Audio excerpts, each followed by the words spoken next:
शालिनीताईंना रोज सकाळी सकाळी गणपतीच्या मंदिरात जायची सवय होती. त्या नेहमीप्रमाणे सकाळी उठून गणपतीच्या मंदिरात दर्शनासाठी गेल्या आणि दर्शन घेऊन घरी आल्याबरोबर त्यांनी आपल्या पतीला म्हणजेच अशोकजींना प्रसाद दिला. तेव्हा अशोकजी त्यांना म्हणाले, तू गणपती बाप्पांची खूप मोठी भक्त आहेस ना, तर तुला आवडेल का आपण अष्टविनायक दर्शनासाठी गेलो तर? तुला काय वाटते याबद्दल? त्यावर शालिनीताई म्हणतात, अहो तुम्ही काय बोलताय? तुम्ही आता या वयात कुठे आपण जाऊ शकतो का अष्टविनायक करायला? त्यावर अशोकजी म्हणतात, तू टेन्शन घेऊ नकोस. मला माहिती आहे तुझे पाय दुखतात, म्हणूनच आपण हेलिकॉप्टरने जाऊया अष्टविनायक दर्शनाला आणि ह्या वेळेस जे पेन्शनचे पैसे येतील त्या पैशांमध्ये आपण अष्टविनायकला जाऊया, तेही हेलिकॉप्टरने.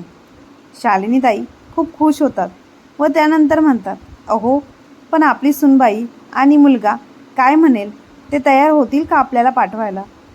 त्यावर अशोकजी म्हणतात, त्यांना काय विचारायचे? पेन्शनचे पैसे तर माझे आहेत, यावेळेस आपण त्यांना नाही द्यायचे. त्यावर शालिनीताई म्हणतात, अहो त्यावरून घरात वाद होतील. त्यावर अशोकजी म्हणतात, काही होणार नाही, तू काळजी करू नकोस, मी सगळी अरेंजमेंट करतो. असे बोलून अशोकजी बाहेर निघून जातात. शालिनीताई हॉलमध्ये बसून टी व्ही बघत असतात. तेवढ्यातच त्यांची सून येते आणि शालिनीताईंना म्हणते, आई आज 5 तारीख आहे आणि अजूनही बाबांनी त्यांच्या पेन्शनचे पैसे दिले नाहीत. घरातील सर्व सामान संपले आहे.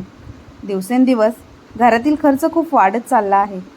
बाबा आल्यानंतर त्यांना सांगा की आजच पेन्शनचे पैसे काढून घेऊन या म्हणून. आणि आता एक दिवस जरी लेट झाला तर मग मी पुढे काय करेन हे तुम्हाला ठाऊकच आहे. स्वाती हे सर्व खूपच रागाने बोलत होती.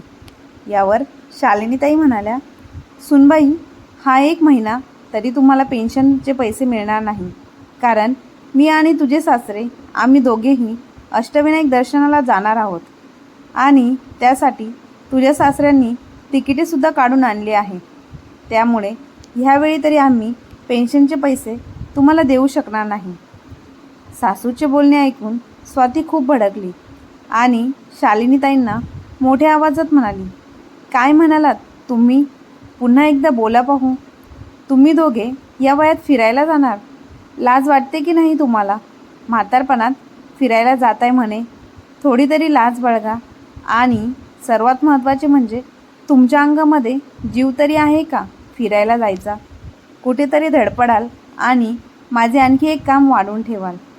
हे पहा, काही गरज नाही आहे फिरायला जाण्याची.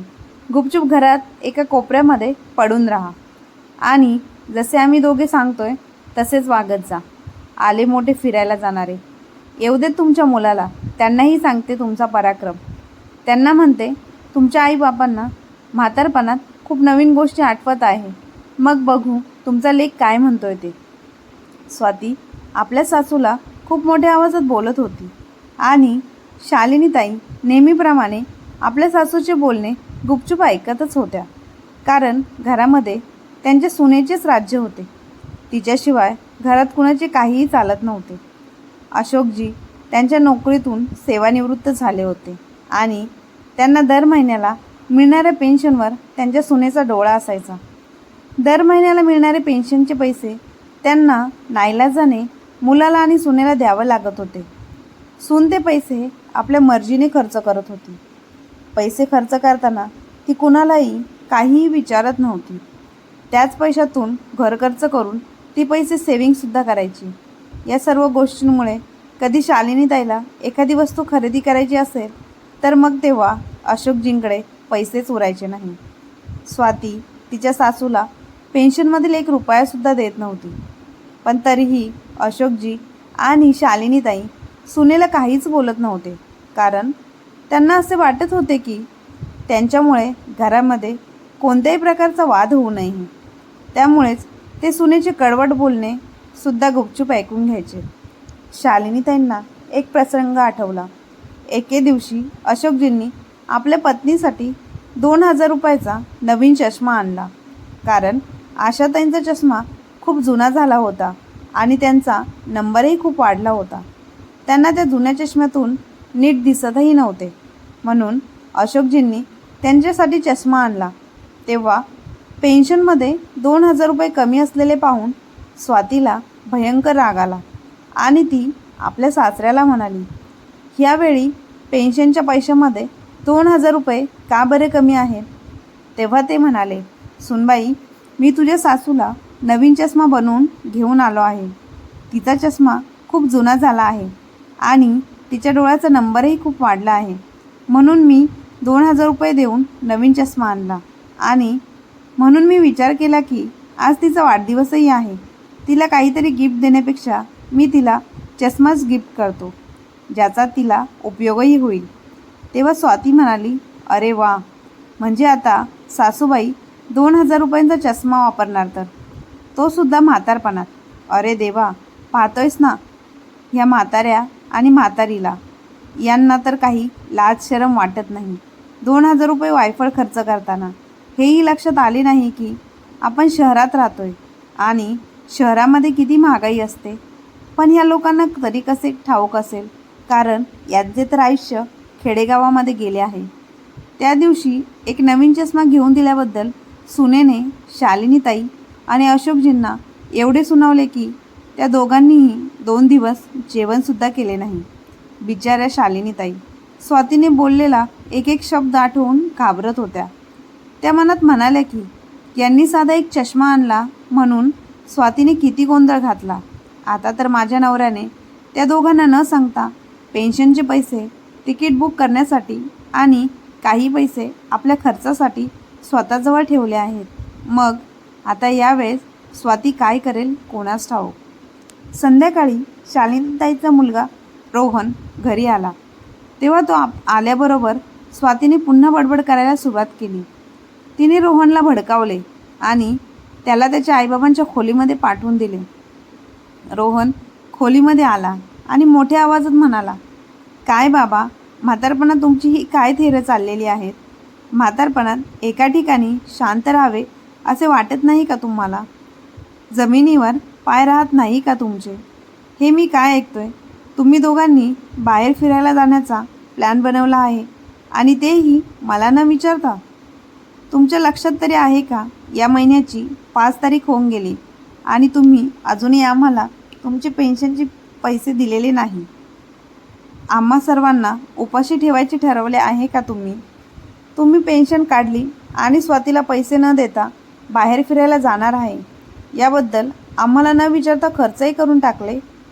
मग आता महिन्याचा घरातला खर्च कोण करणार? लाईट बिलं कोण भरणार? हे बघा, आत्ताच सांगतो, मी तर माझे पैसे घरात देऊ शकत नाही.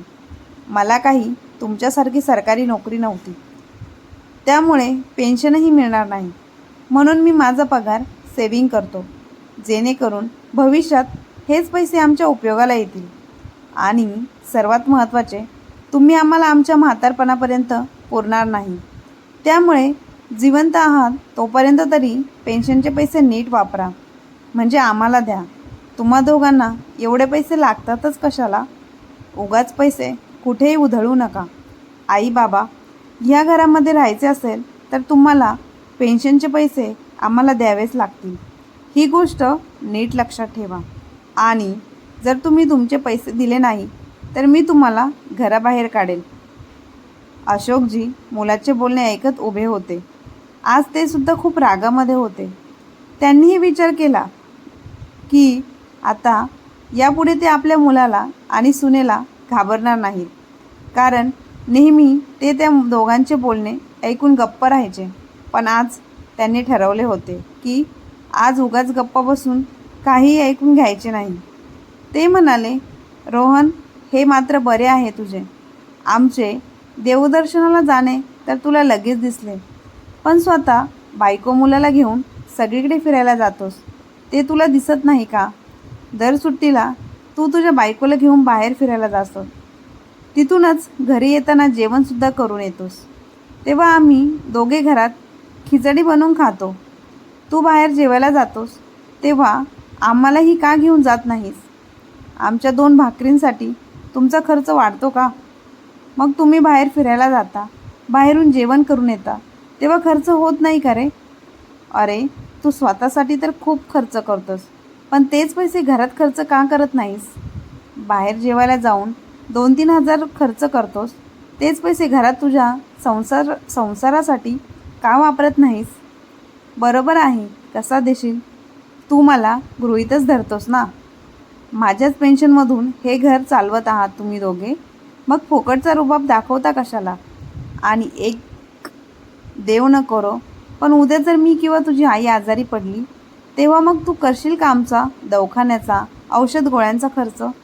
आणि तू हे विसरलास का? काही महिन्यांपूर्वी तू आणि तुझी बायको गोव्याला फिरून आलात, तुम्ही दोघे आणि तुमची 2 मुले. अरे, 4 जणांच्या तिकिटाचा खर्च किती झाला होता हे ठाऊक आहे ना तुला? तुम्ही तर 2-3 महिन्याला बाहेर फिरायला जातात, तेव्हा आम्ही तुम्हाला कधी थांबवले आहे का? की कधी आम्ही तुम्हाला विचारले की एवढे पैसे खर्च का करत आहात? मग आज जर थोडे पैसे आम्ही स्वतःसाठी खर्च करत आहोत, देवदर्शनाला जात आहोत, तर मग याचा तुम्हाला का त्रास होतोय? तेव्हा रोहन लगेच मोठ्या आवाजात म्हणाला, बाबा, मी माझ्या कमाईचे पैसे माझ्या बायको मुलांवर खर्च करतो. तुमच्याकडून पैसे घेऊन त्यांना फिरायला नेत नाही. तेव्हा बाबा म्हणाले, हे बघ रोहन, यापुढे माझ्याशी बोलताना खाली आवाज करून बोलायचे. जर तू तुझ्या कमाईच्या पैशाने तुझ्या बायको मुलांना घेऊन फिरायला जातोस, त्यांच्यावर पैसे खर्च करतोस, तर मग तसेच मी पण माझ्या पेन्शनच्या पैशातून माझ्या बायकोला घेऊन देवदर्शनाला जातो आणि मीही माझे पैसेच खर्च करतोय ना. त्यासाठी तुझ्यापुढे हात पसरले नाहीत ना मी.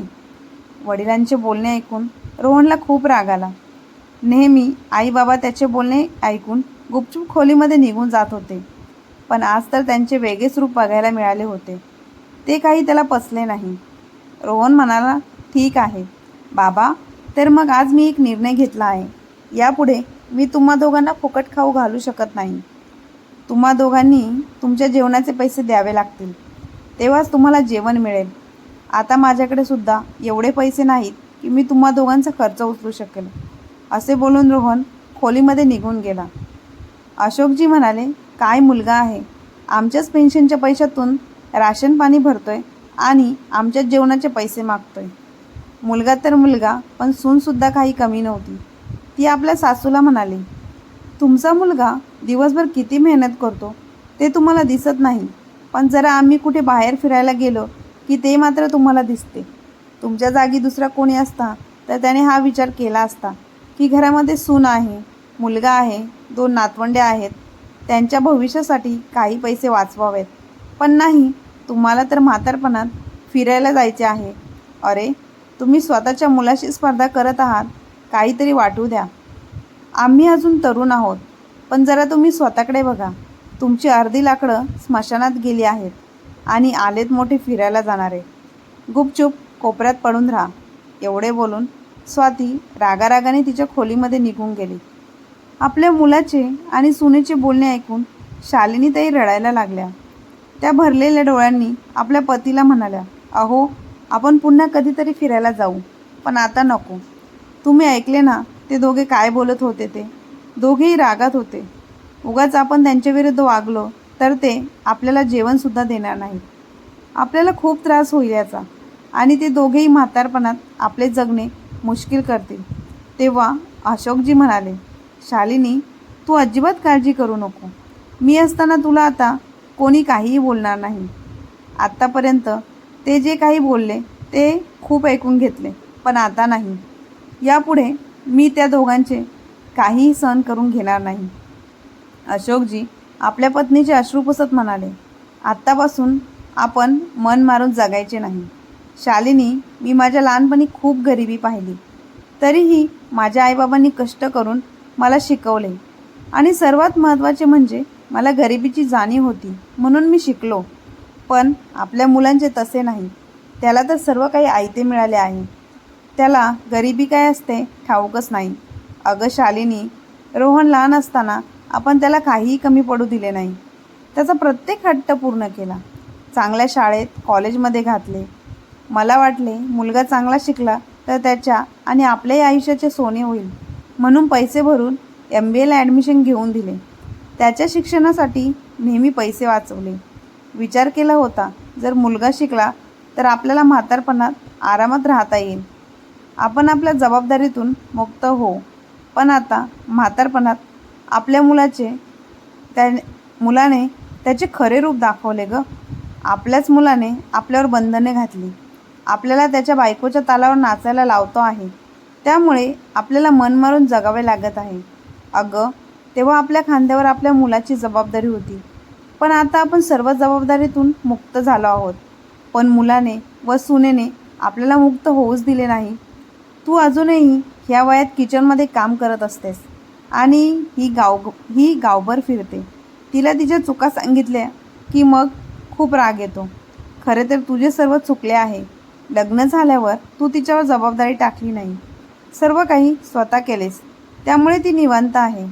ती फक्त माझ्या पेन्शनचे सर्व पैसे घेऊन मलाच डोळे वटारून बोलते. शालिनीताई उदास होऊन म्हणाल्या, आता करायचे तरी काय? आपल्या नशिबात असेच राहणे लिहिलेले असेल. अशोकजी म्हणाले, मी यापुढे असा राहू शकत नाही. मी जो काही विचार केला आहे त्याचप्रमाणे मी वागेन. दुसऱ्याच दिवशी अशोकजींनी दोघांची तिकिटे काढून आणली. अशोकजींना दरमहा 40,000 रुपये पेन्शन मिळते. त्याच पैशातून त्यांनी तिकिटे काढून आणली आणि बाकीचे पैसे स्वतःजवळ खर्चासाठी ठेवले. त्यांनी घरी येऊन आपल्या पत्नीला तिकिटे दाखवली. तेव्हा शालिनीताई घाबरल्या. त्या म्हणाल्या, आपण जायला नको. राहू द्या, हट्ट सोडून द्या. उगाच घरामध्ये भांडण तंटा नको. आपली सून आपली जगणे मुश्किल करेल. तेव्हा अशोकजी म्हणाले, शालिनी, तुला घाबरण्याची काही गरज नाही. आपण सुनेचे किंवा मुलाचे आश्रित नाही. हे पैसे माझ्या मेहनतीचे आहेत आणि माझे पैसे मी माझ्या मर्जीप्रमाणे खर्च करणार आहे. दुसऱ्या दिवशी त्यांनी शालिनीताईंसाठी 2 नवीन साड्या आणल्या आणि स्वतःसाठी 2 जोड कपडे खरेदी केले आणि शालिनीताईंच्या हातामध्ये पिशवी देत म्हणाले, हे घे शालिनी, तुझे आणि माझे सामान पॅक कर. 2 दिवसानंतर आपल्याला निघायचे आहे. त्यांचा मुलगा आणि सून रागाने हे सर्व पाहत होते. तेव्हा रोहन आपल्या वडिलांना म्हणाला, बाबा, आता तुम्हाला मी या घरात ठेवू शकत नाही. तुम्हाला जाऊ नका म्हणून सांगितले होते, तरीसुद्धा तुम्ही जात आहात. मला तर असे वाटले की तुम्ही हे सर्व मुद्दाम करत आहात. त्यामुळे मी आता तुम्हाला इथे एक क्षणही सहन करू शकत नाही. आता तुम्हाला तुमची राहण्याची व्यवस्था दुसरीकडे कुठेतरी करावी लागेल. तेव्हा अशोकजी मुलाला म्हणाले, रोहन, आम्ही आमची राहण्याची सोय का करायची? तू जिथे उभा राहून बोलत आहेस ना, ते घर माझे आहे. माझ्या कष्टाच्या पैशांनी खरेदी केलेले आहे. हे घर मी माझ्या स्वतःच्या मेहनतीच्या पैशातून खरेदी केले आहे आणि हे घर बांधले तेही माझ्या स्वतःच्या पैशाने. आणि कायद्याने म्हणशील तर हे घर माझेच आहे आणि तू मलाच माझ्या घरातून बाहेर हो म्हणत आहेस. अरे, जाणार तर तुम्ही दोघे आहात या घरातून. उद्या मी आणि शालिनी बाहेर फिरायला जाणार आहोत, तेही 10 दिवसांसाठी. 10 दिवसानंतर येऊ. तेव्हा या 10 दिवसात तुम्ही तुमची राहण्याची सोय दुसरीकडे कुठेतरी करा. आपल्या वडिलांचे बोलणे ऐकून मुलाच्या आणि सुनेच्या तोंडावर 12 वाजले. त्यांना स्वतःच्या कानांवर विश्वासच बसत नव्हता की त्यांचे वडील कधी अशा प्रकारे त्यांच्याशी बोलतील, त्यांनाच घराबाहेर काढतील. तेव्हा स्वाती म्हणाली, बाबा, जर तुम्ही आम्हाला या घरातून बाहेर काढलं तर मग तुम्हाला जेवण कोण बनवून देईल? म्हातारपणात तुमची कोण काळजी घेईल? शेवटी आम्हीच तुमच्या कामी येणार. तेव्हा लगेच अशोकजी म्हणाले, सुनबाई, तू आधी तुझ्या डोक्यातून हा गैरसमज बाहेर काढ की आम्हाला तुमची गरज लागेल किंवा आम्ही दोघे तुमचे आश्रित आहोत. आता आम्हाला तुम्हा दोघांच्या आश्रयाची काहीही गरज नाही. अगं, माझे घर एवढे मोठे आहे की मी या घरामध्ये 2 लोकांना भाड्याने ठेवेन आणि घरकामासाठी एक कामवाली लावेन. मी माझ्या पेन्शनचे पैसे अगदी माझ्या मर्जीने खर्च करेन. तू आमची काळजी करू नकोस. फक्त स्वतःचा विचार कर की आता तुमचे पुढे कसे होईल. अशोकजींचा राग पाहून दोघेही दंग झाले. अशोकजी आणि शालिनीताई दोघे आपल्या खोलीत निघून गेले. दुसऱ्या दिवशी ते दोघेही तयार होऊन खोलीतून बाहेर आले. त्यांच्या एका हातामध्ये बॅग आणि दुसऱ्या हातामध्ये तिकिटे होती. अशोकजी मुलाला आणि सुनेला आवाज देत म्हणाले, रोहन, आम्ही 10 दिवसानंतर परत येणार आहोत. तोपर्यंत तुम्ही दुसरीकडे कुठेतरी तुमच्या राहण्याची व्यवस्था करा. एवढे बोलून अशोकजी आपल्या पत्नीला पत्नीचा हात हातात घेऊन एअरपोर्टला जाण्यासाठी निघाले. आज त्यांचे एक स्वप्न पूर्ण होणार होते. त्यासोबतच त्यांच्या पत्नीची इच्छासुद्धा पूर्ण होणार होती.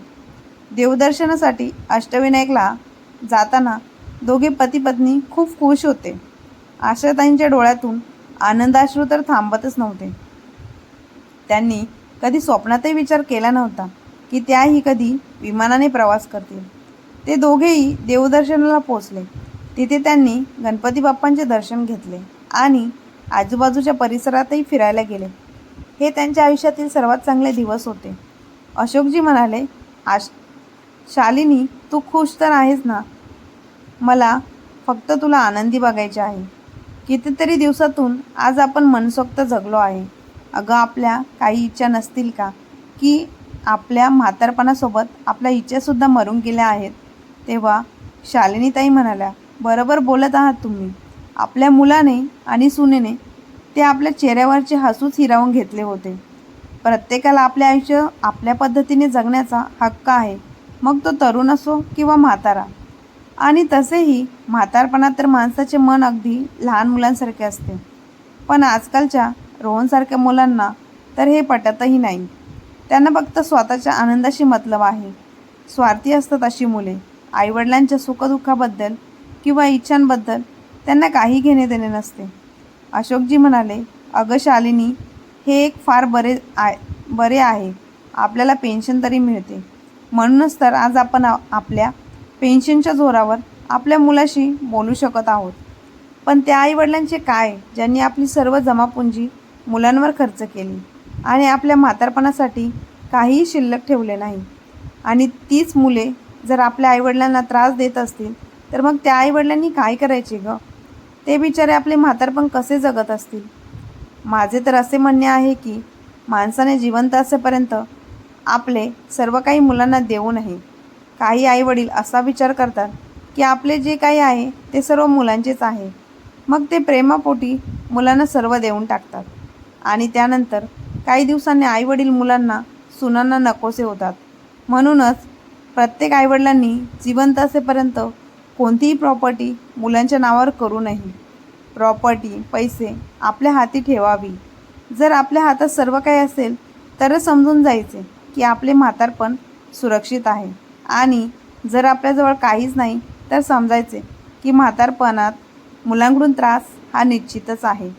अगं, आज आपल्याकडे पैसे आहेत म्हणूनच तर आपण आपल्या पेन्शनच्या जोरावर विमानाचा प्रवास करत आहोत. नाहीतर आपला मुलगा आपल्याला घराबाहेरही जाऊ देत नव्हता. त्यानंतर दोघांनी खूप गप्पा मारल्या. 10 दिवस आनंदात गेले.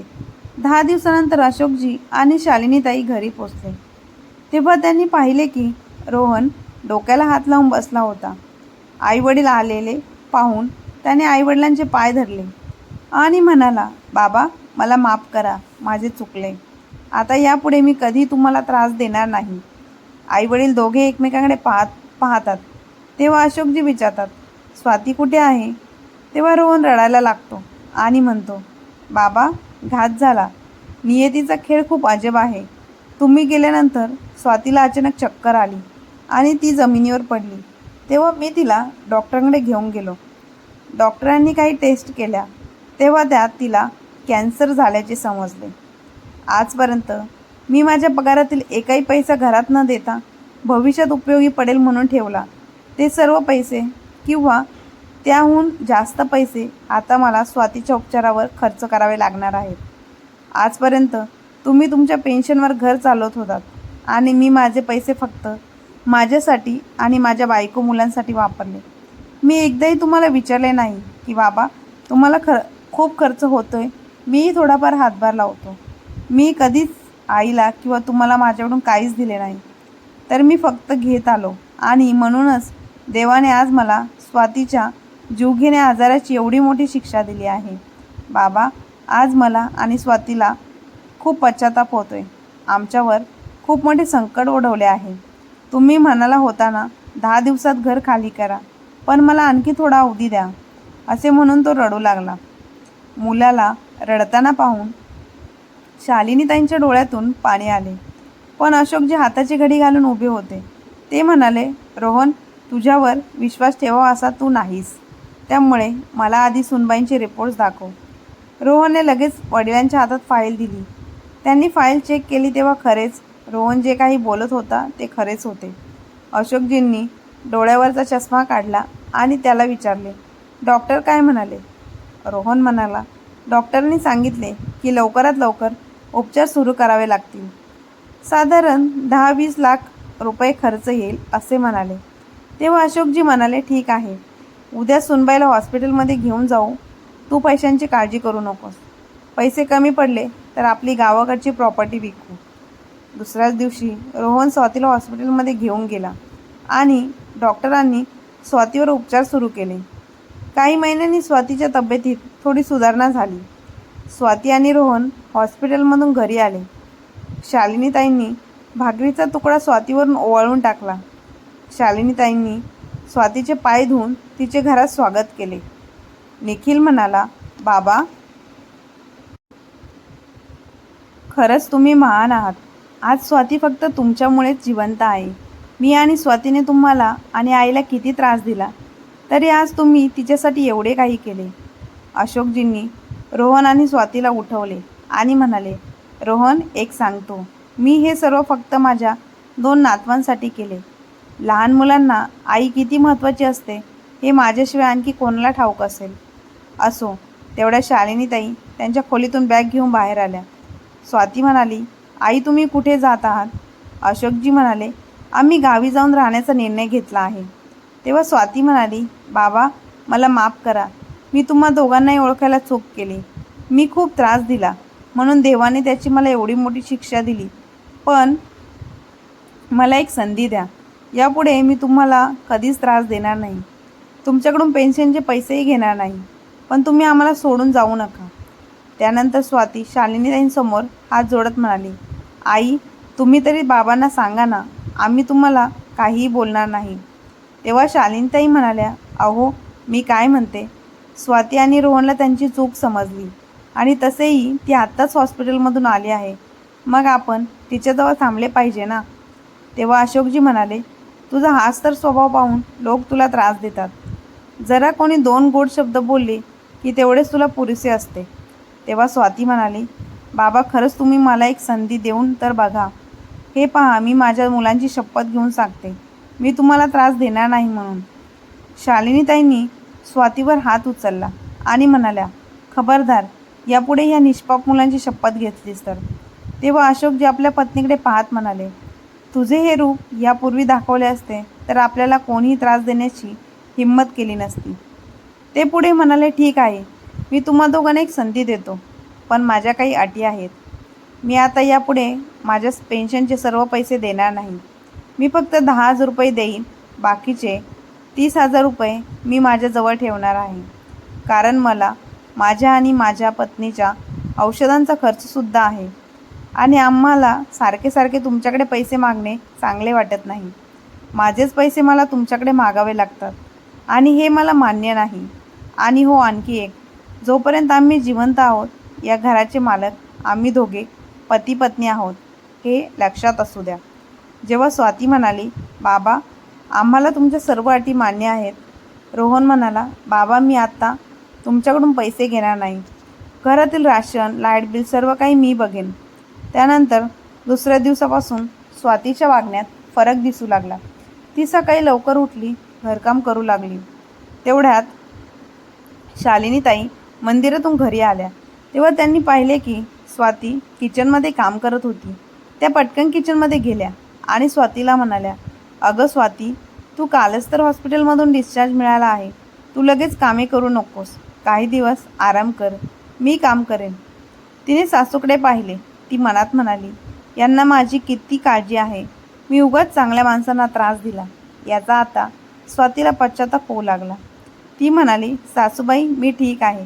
तरीही आता स्वातीला तिच्या सासूबाई प्रत्येक कामात मदत करत होत्या. रोहनसुद्धा आता त्याच्या वडिलांकडून एकही रुपया न घेता व्यवस्थित घर चालवत होता. मुलगा आणि सुनेत झालेला बदल पाहून शालिनीताई आणि अशोकजी म्हणाल्या, आपला मुलगा रस्ता चुकला होता. त्याला त्याची चूक समजली, यासाठी मी देवाचे खूप आभार मानतो. तेव्हा अशोकजी म्हणाले, शालिनी, अगं तसे नाही.